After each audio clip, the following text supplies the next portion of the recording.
నీ మీద కూడా ఒక ఉద్దేశాన్ని, చిత్తాన్ని కలిగి ఉండి ఆయన పని చేస్తున్నాడు. ఆయన పరమ కుమ్మరి. అది చూడండి, మనిషిని ఎట్లా నిర్మించాడో అది మీకు తెలుసు, దాదాపు చూసే ఉంటారు. మంటి ముద్దను నిర్మించి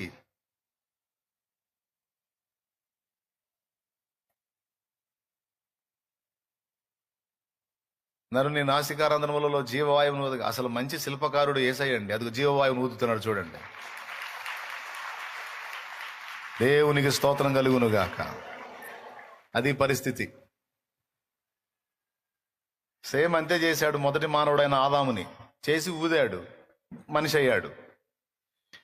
కాబట్టి దేవుని చేతిలో ఉన్న ఓ మట్టి ముద్ద, నీ మీద దేవునికి ఉన్న ప్రణాళిక దేవునికి ఉంది. దేవునికి ఉన్న ఆశలు, ఆలోచనలు దేవునికి ఉన్నాయి.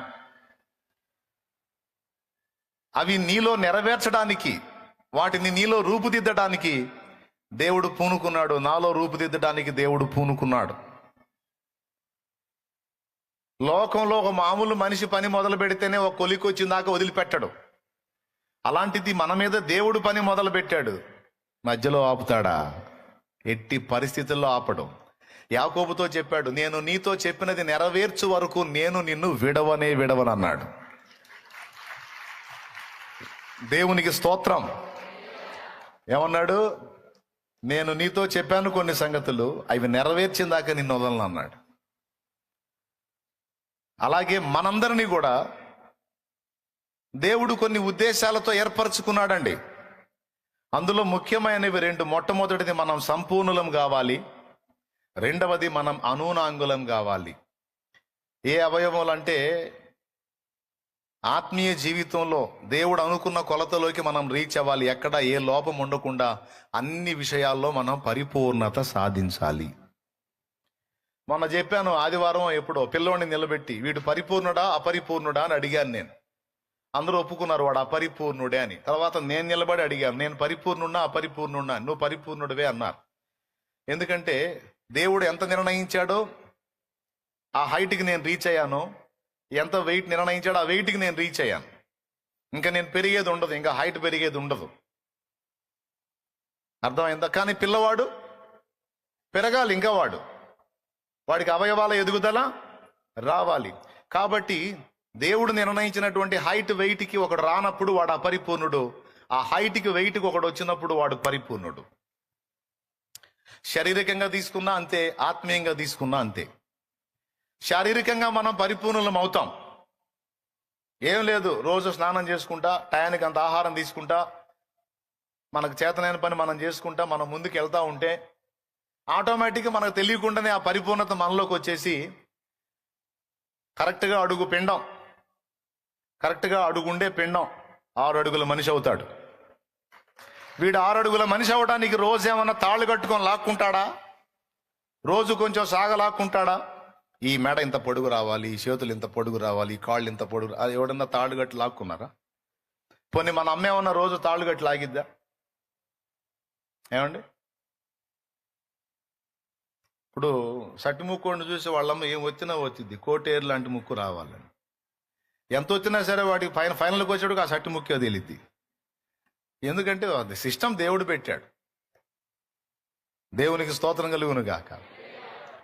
ఇంకేదన్నా మార్పులు రావాలంటే సర్జరీ చేసి మార్పులు తెచ్చుకోవాలి. అలా సర్జరీ చేసి మార్పులు తెచ్చుకుంటే మన వాళ్ళే మనల్ని గుర్తుపట్టరు. అది ప్రాబ్లం. ఏ శరీరములో, ఏ శరీరైనా, ఏ మనిషి అయినా తనను తాను పొడుగు చేసుకోలేడు. దేవుడు నిర్ణయించినటువంటి కాలము ఒకటి ఉంటుంది.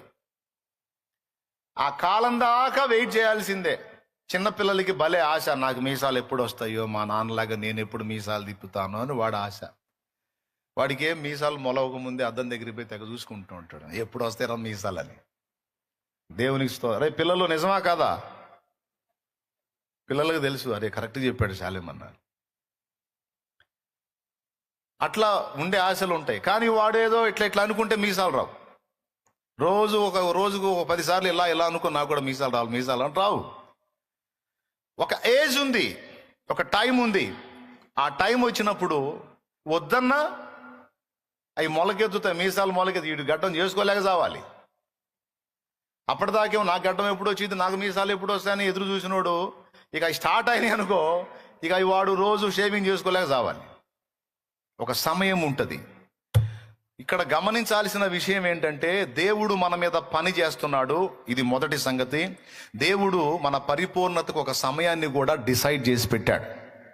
పరిపూర్ణత అనేది, సంపూర్ణత అనేది, లేదా అనునాంగత అనేది ఒక రోజులో, ఒక గంటలో, ఒక గడియలో ఏర్పడేది కాదు. అది కొంచెం లాంగ్ ప్రాసెస్ అన్నమాట. లాంగ్ టైం ఎక్కువ తీసుకుంటుంది అది. కానీ పని మన మీద జరిగిస్తున్నవాడు దేవుడు. ఆయన అనుకున్నటువంటి క్రమమంతా మనలో ఏర్పడడానికి దేవుడు మనకు అన్నిటినీ కలిపి రప్పించి ఆయన అనుకున్న కొలతల్లోకి మనల్ని తీసుకొని రావడానికి సమస్తాన్ని దేవుడు వాడుకుంటున్నాడు. దేవునికి మహిమ. మనం పరిపూర్ణం ఎప్పుడవుతాం?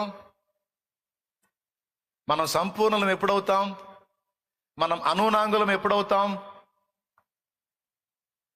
ఒక చిన్నవాడు పెద్దవాడు అయ్యేటప్పటికి ఎన్ని సంవత్సరాలు పట్టిద్ది?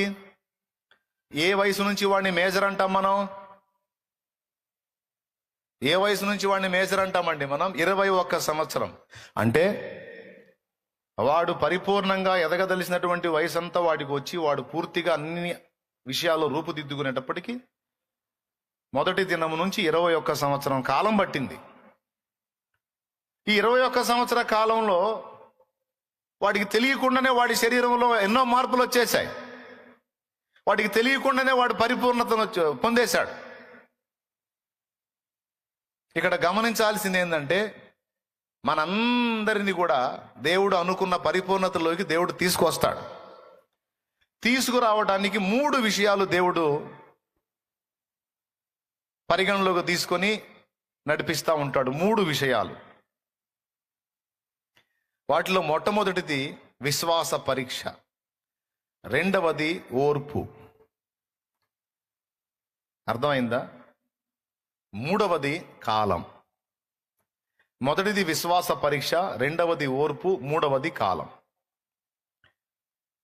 ఈ 3 దృష్టిలో పెట్టుకొని దేవుడు మన మీద పనిచేస్తాడు. నేను చెప్పేది మీకు ఎంతమందికి తేటగా అర్థమవుతుంది? నిజం చెప్పండి. అర్థం అయితే చెప్పండి, లేకపోతే చేతులు ఎత్తవాకండి. నిజంగా అర్థం అవుతుందా?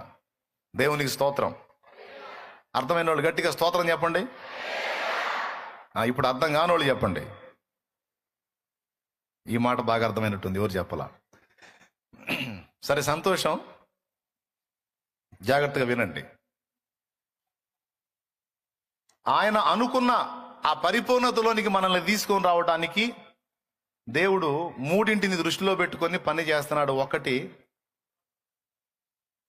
మనలో ఓర్పు పుట్టాలంటే మన విశ్వాసానికి పరీక్షలు ఎదురు కావాలి.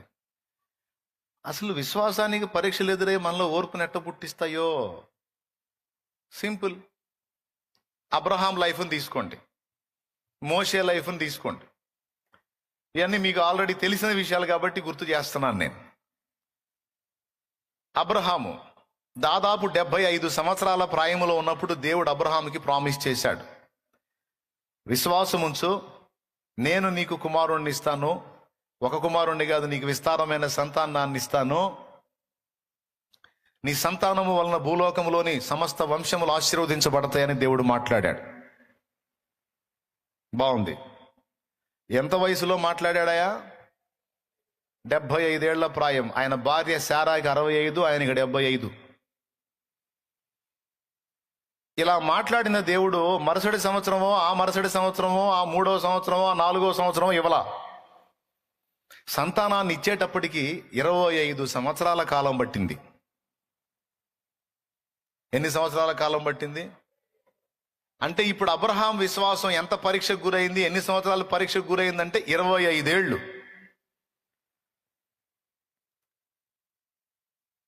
మొదటి సంవత్సరంలోనే ఆశించి ఉండొచ్చు, విశ్వసించి ఉండొచ్చు, ఈ సంవత్సరంలో కార్యం జరిగిద్ది అని. జరగల. ఇప్పుడు అబ్రహాంకి ఏం అవసరమైంది? ఆ విశ్వాసం